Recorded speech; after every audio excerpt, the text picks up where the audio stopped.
G'day guys. I recently picked up a bunch of sealed, new old stock Android phones for fairly cheap. They were so cheap because 3G in Australia has been shut down, and these are all 3G devices. The two on the right are still in their original shrink wrap, but the two on the left were never actually sold shrink wrapped, but they do still both have the factory seal sticker on them, just so you know they haven't been opened.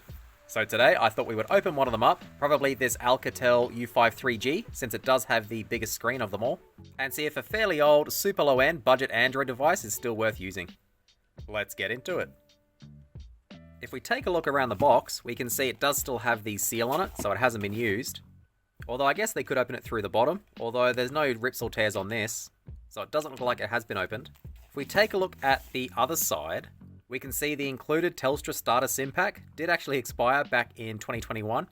I believe they generally have a 2 or 3 year shelf life, so that would place this phone somewhere around 2018 or 2019. So it is around 7 or 8 years old at this point. I just did a quick Google search and it actually was released back in 2017, so it's even older still. We'll start by opening it up. We'll cut the seal with my Stanley knife, if I can. I think that should do it. You are supposed to peel it up, but I don't really want if I can help it. There we go. So inside we do get my starter SIM card, which has expired, but we will check that anyway. We have the little activation guide, just for Telstra. This is a Telstra locked device, or at least it was. And we've got the box itself. It does also have a sealed sticker on it. If we flip it over, it tells us some of the specs. So it has 1 gig of RAM, 16 gig flash, around a 2 amp hour battery. It's actually using Android 7. I thought it would be a little bit older than that, but I guess not. It's most likely going to have a pretty shocking front and rear camera. No surprises there. Has a 5-inch display. I'm not too sure the exact resolution of FWVGA is. We will check that shortly. It has an undisclosed quad-core CPU. That's not really that helpful. And it is a 3G device. So you can't actually use this with a SIM card in Australia. We'll try peel the security sticker off. It should say void once we open it, hopefully. And it does. Void, void, void. There we go. So now it's officially been unboxed. I will stick the sticker on the back. We'll open this little box up and see what we get inside. So we get the device itself with the back cover already removed. This does remind me of the old Samsung Galaxy S4 actually. Very, very similar shell design. That is interesting. Get a micro USB charging cable. The back cover, which again does remind me of a Samsung Galaxy S4. Very, very similar. Some licensing info, quick start guide. A very cheap and nasty micro USB charger. Guessing it's going to be a 1/2 amp. We'll take it out, have a look. I can't really get it to focus down on the charger specs, but it is apparently a 5 volt, 550 milliamp charger. Nothing fancy there. Get our cheap little nasty headphones. These usually cut into your ears. And finally our battery, which we will need. I'll be curious to see if this is still charged or if it actually even works at all. It says manufacturing date 2018, so hopefully it's not fully dead. I've just taken the front half of the phone out of the little packet it was in, and interestingly it does have a pre-applied screen protector. You don't normally see that with these really budget Telstra devices, so that is pretty interesting. So I've put the battery in, nothing fancy there, and I just noticed it does have a fingerprint reader on the back. So this might be a mid-range phone from back in the day, not a really budget low-tier phone. This might be better than I initially thought. It didn't come with a micro SD card obviously, very few of these phones do, but I have copied a bunch of test files over to this 64 gig Samsung micro SD card, so we'll pop that in, and we'll put the back on and power it on. Nice satisfying click. Unsurprisingly, the battery is completely dead. Wait, no, it is turning on. It just took around 10 or 15 seconds. And we're finally on the setup screen. It looks like the battery still has 48% in it. I am really impressed with the quality of this battery. The battery itself is around 8 years old at this point, and it would have come around 50% charge out of the box, so it looks like it does have a really low self-discharge rate. That is brilliant. We'll go get started. Don't have a SIM card, we'll skip that. Go new. It does give us an option not to use any network for the setup. Continue. We don't actually need a Google account to set this up. Obviously on pretty much every new device you do, so that is pretty cool. We'll turn everything off. Obviously the date and time is incorrect, and since we don't have Wi-Fi, it didn't auto-update. We'll go next and skip it for now because when we do connect to our Wi-Fi, it should pull the time down from the time server. We won't give it a name if we can. I'll skip the fingerprint as well, and finished. Maybe? Awesome. Looks like we are in. First impressions, the touchscreen isn't great. I have had to press the same area a few times to get it to register. Not too sure why that is. That is just something worth mentioning. It does seem pretty responsive. We've got an SD card setup thing. Use as portable, I guess. We'll use as internal. Hopefully it doesn't want us to format it. So we do. Maybe if I go portable. There we go. So if I want to use it as internal storage, we do have to format it. Done. It still has the SD logo. Can I swipe that off? No SIM card, that's fine. Awesome. We'll connect to our Wi-Fi first. Have to hold down on it. So we're connected to our Wi-Fi. We had a weird icon on the taskbar, but it's gone now. Not too sure what that was. Close it off. Our time has updated, which is good. Downloading something. Oh, it's updating Google Play. That's fine. We'll start by taking a look at settings, if it lets us. Go down to About Phone. So Telstra call this the U53G, but it's really the 4047A. If we tap on the Android version a bunch, we should get the Easter egg. So it's nougat, it looks like. I'm sure something else happens. Hold down on it, maybe. There's a little cat at the bottom. That's not really that interesting. Not too sure what the little emojis are at the bottom. I'll quit out of this. So this is an Australian Telstra branded prepaid device. So we'll see what sort of bloatware is pre-installed. We've got a little exclamation on the top. It does want us to update Play Store. That's fine, we will do that shortly. So far you've got all your standard Google stuff on here. There is a radio. Usually that uses your headphones as an antenna.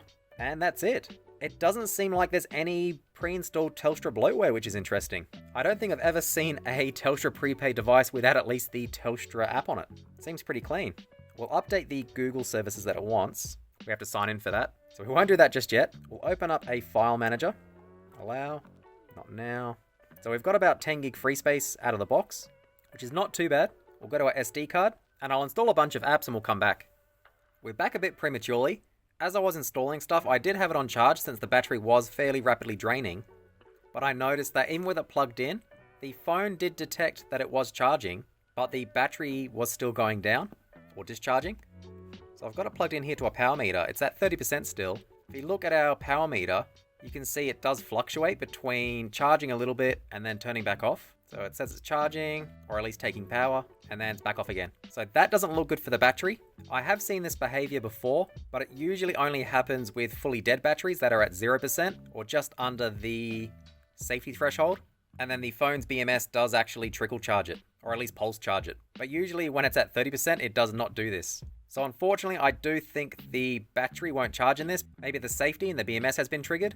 If we unlock it now, it's been about 5 minutes. It has gone up 1%. So it does seem to be charging very slowly, but it seems to be pulsing instead of constantly charging. It's not the cable. I have tried various cables and chargers, so it's definitely something to do with the phone. Hopefully it does come good when the battery fully discharges, and then we can recharge it once more to sort of recalibrate it. We'll just have to wait and see if that's the case. I will continue installing some apps, and we'll come back when either the phone's flat or the apps have finished installing. And we're finally back. I have finished installing some apps. I still haven't found out what's causing the phone to pulse charge while it's plugged in, but it has at least charged up to 40%. Before we take a look at some apps, I forgot to show you what ports are on the phone. At the very top, you do have a 3.5mm headphone socket, which is always handy. On the left-hand side, nothing at all. On the bottom is an offset micro USB charger, which is a little bit annoying. I don't know why they didn't put it in the center. And on the right-hand side is our power and volume buttons. Not much to it. To start off, we'll take a look at CPU-Z to see what our actual specs are. So for CPU, it reports as having an ARM Cortex A7, clocked at 1.3 gig. It is quad-core, but we did know that from the back of the box. And it's got a Mali 400 GPU. We'll go to System. It tells us our model, board. Under hardware, it says MT6580, and that is actually a MediaTek CPU. So I wonder if that's the SoC that's in this. We've got 1 gig of RAM, a terrible screen resolution, 480 by 854. That is pretty low, and it's not rooted out the box. It says the battery health is good, but you can see we do still have that charging issue. It also looks like the temperature's fine, and the voltage is within the safe range, so I'm not too sure why it is pulsing. Sensors, not too much there, and that's pretty much it. We'll close out of that. We might try some YouTube if we can. It obviously wants us to update, but I don't have a Google account on this phone, so we can't. We'll try through Chrome, and it looks like Chrome is set to use the Telstra homepage. So that is the only Telstra branding that we've seen on this device so far. That is pretty interesting. Usually these old prepaid phones are smashed with carrier bloatware, but doesn't seem to be the case with this one. I have Googled YouTube because I want to go request desktop mode to see if we can stop it opening the Android app. So we tap on it. Still wants to open the app. I think a workaround might be opening YouTube in incognito mode. So we'll go youtube.com. And that seemed to have worked. If you didn't know, when you're in incognito mode, then Google Chrome won't try and redirect you to installed apps. That is a bit of a good tip even for modern phones. We'll try one of my old videos. Got some ads, that's fine. We'll pause it, go to settings. It's on 240. See if we can go up to 1080, even though this is a pretty low res screen. We'll go full screen. I'm not sure if we can get stats for nerds. It won't seem to let us open the settings menu. We'll click play. We open settings now. We don't have any access to the settings. Maybe if we exit out of full screen. It's quite laggy. Cancel. There we go. Stats for nerds. Whoops. It is incredibly laggy at 1080p. This is really painful to use. We'll go back to full screen. I would say YouTube in the Chrome browser is pretty awful. It might be better in the app, but I don't want to create a new Google account just for this phone. I did end up signing into Google Play Store, mainly to update YouTube, but as you can see, since Android 7's no longer officially supported by most apps, we can't actually update it.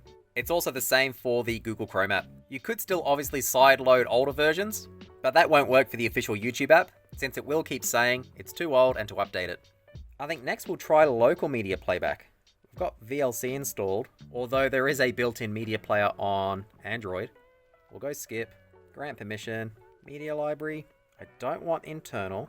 Go to our SD card, go to media, and it says no media files found, but there are 2 test videos in here. That is a bit weird. Close out of this, go back to browse, SD card, media. That's better. Not too sure what happened there. We'll try 1080 H.264 high bitrate. I guess we've got the tips. Close that off. Can we skip through? It is very, very laggy. You can see we've just got a still picture, although the audio is still playing. Can we skip through maybe? So local H.264 1080p videos, no good. At least on VLC. Might close out of this. Close all the running apps. We might try and play the movie through the built-in media player. Let's go to files, go to videos, and there it is there, 1080 video player, just once. That looks a lot better. Skip through. Yeah, that's way better. You can see it is perfectly smooth now. I'll rotate the phone. Yeah, that is perfect. I wonder how 4K will go then. Can't play this video. So 4K is no good, but high bitrate H.264 1080, perfectly fine using the built-in movie player, but not using VLC. That is interesting. The main reason to get one of these phones isn't to watch YouTube, but most likely to play some old games. So I think we'll start off with something easy, Game Boy and Game Boy Color, just using gbc.emu. This is free to download on their GitHub page, but it is paid on the Play Store. That is just something worth keeping in mind. We'll go open content, browse for folder, internal, Samsung, ROMs, and select. We'll start with original Game Boy. We've got Mega Man 1, and no surprises, this obviously is going to play perfectly fine. We'll go back, try Game Boy Color, maybe Pokemon Crystal, fast forward, and this is another one that's going to work perfectly fine as well.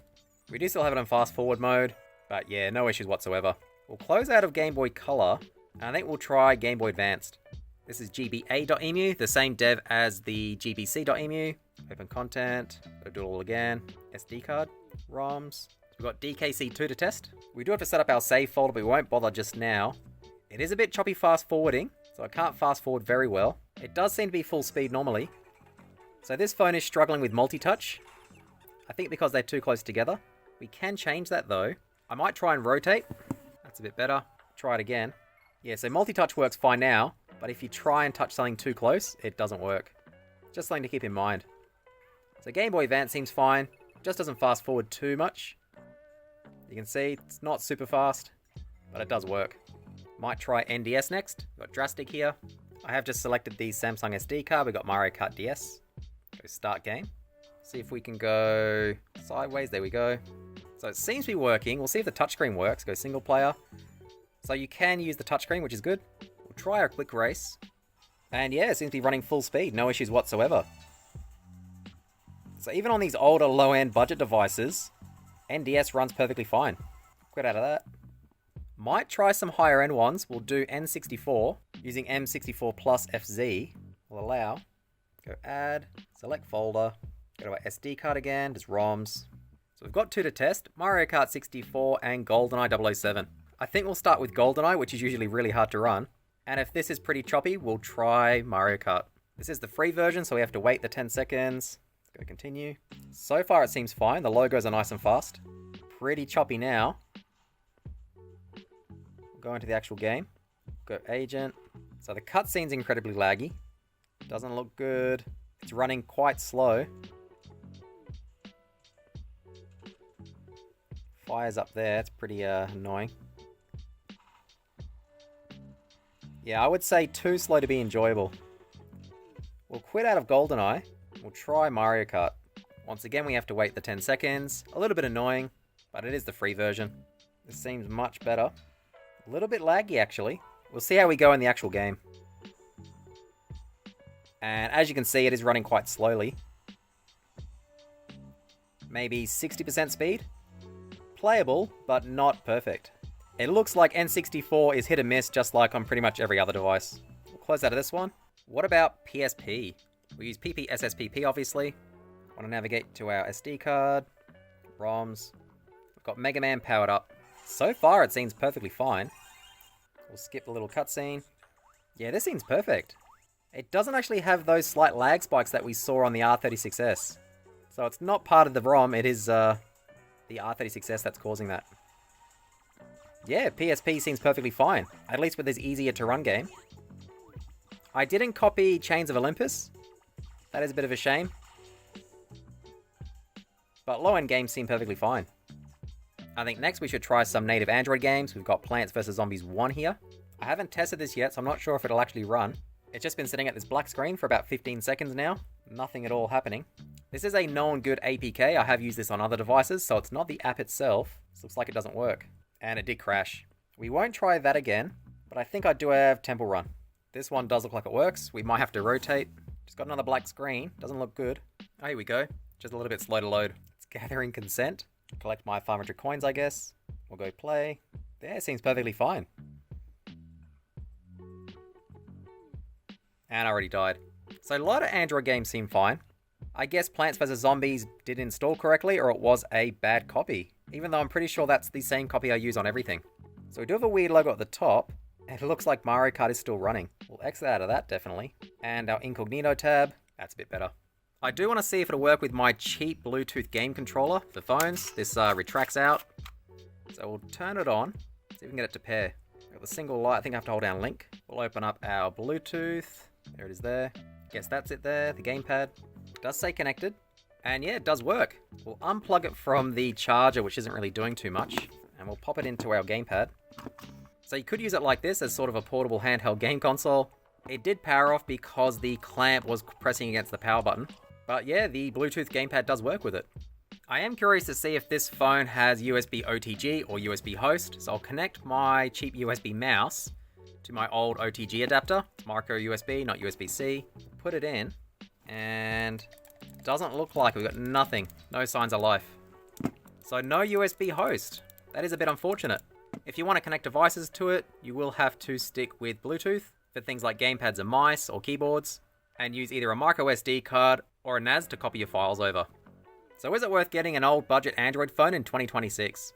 These phones were never really good to begin with, even back when they were brand new. Since Android 7 is no longer officially supported by Google, a lot of the apps that you might want to search for on the Google Play Store just won't show up. If you instead search for them on Google and tap the Play Store link, it will open the Play Store, but it will say this version of Android is no longer supported. That alone definitely limits the usability of these old Android devices. It did okay with local media playback up to 1080p, but the screen on this phone is pretty low resolution, so not really a great media player. It struggled with YouTube, but that was probably because we were playing it through the browser. There's no USB OTG support, which is pretty disappointing, but it does have a physical 3.5mm headphone socket, which could definitely come in handy. I think where this really shines is if you pair it up with a cheap Bluetooth gamepad and use it to emulate lower-end systems. We didn't have any issue with pretty much everything up to NDS. N64 was pretty bad on this, but that was to be expected. And surprisingly, Mega Man powered up for the PSP ran pretty much flawlessly, better than the R36S. The biggest issue we have is with the battery. It just doesn't charge properly. I will keep fiddling around with it off camera, but I would say the battery's probably worn. Even though it hasn't been used, it has just sat idle for about 8 years. That is a pretty big concern for these old phones. I would say if you can find one for a couple of dollars, it might be worth picking up, but I definitely wouldn't pay over $10 for one. They are just way too limited with what they can actually do, and then there's obviously the massive battery concern. I think that'll do it for today. If you have any questions or comments, let me know down below. Otherwise, thanks for watching.